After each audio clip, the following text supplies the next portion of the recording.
Welcome back to the St. John Speed Shop, fellow modelers. AMT's 1964 Starliner is complete, and I am very happy with the results. Overall, this is a pretty good kit. Only hit a few snags. We'll get into that in a bit. Decals, excellent for this kit.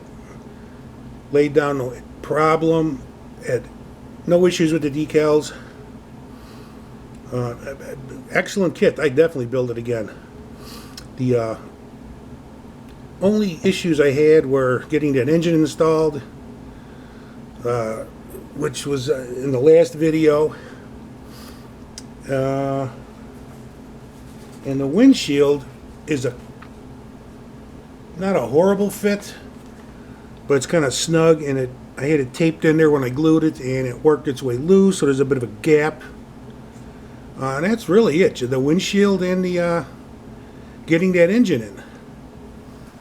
I'll go over the problems I had with the engine in a minute, but in the meantime, let's get this bad boy a spinning. The two main colors I used were Tamiya Candy Lime Green, which is the lighter shade, and Tamiya Metallic Green, which is the darker. And they work well together. They're fantastic colors, and they look awesome with a clear coat.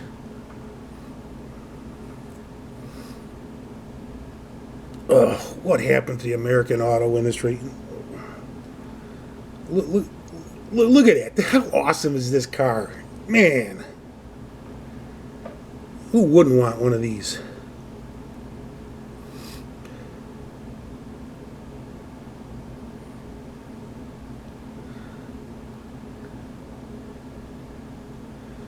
Painting the chrome on this car, which is extensive, wasn't much of a problem. It's mostly straight lines, but the toughest part to tape up is right here, where it curves around the front of the fender. But no big deal. Really enjoyed this kit. It looks fantastic. Let's get under the hood.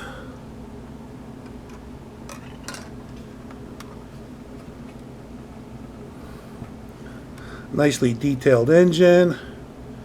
Could use a few more details under the hood. Plenty of room for it.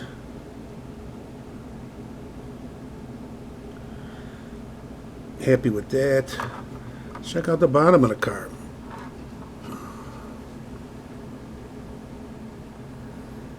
Plenty of detail. Lots to work with here.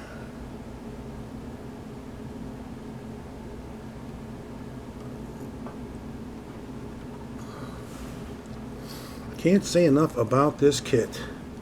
Love these body styles. Just awesome.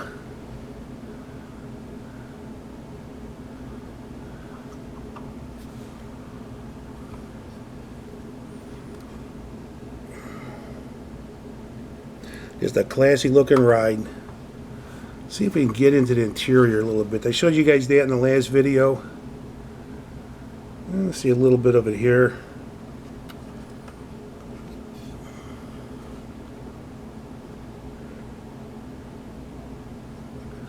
But overall, excellent kit. It seems to be pretty hot right now, along with that Mobius tow truck that was just released. I see people building these two kits left and right.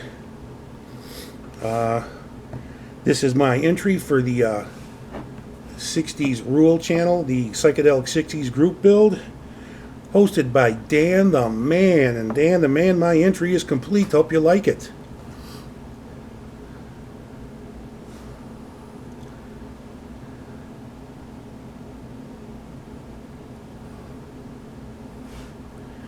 Now let me show you how to avoid the problems I had with that engine.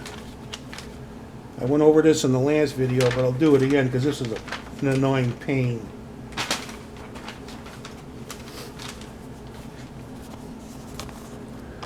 Alright, this piece right here, which I'm assuming is the manual shift linkage.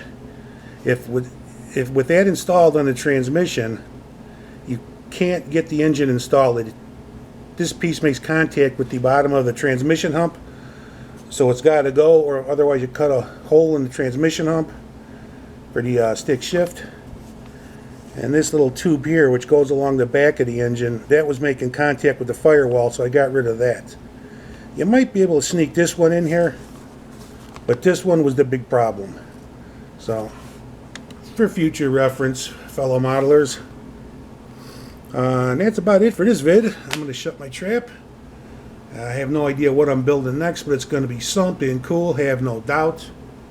You guys have a most excellent weekend, and I am out of here. Adios.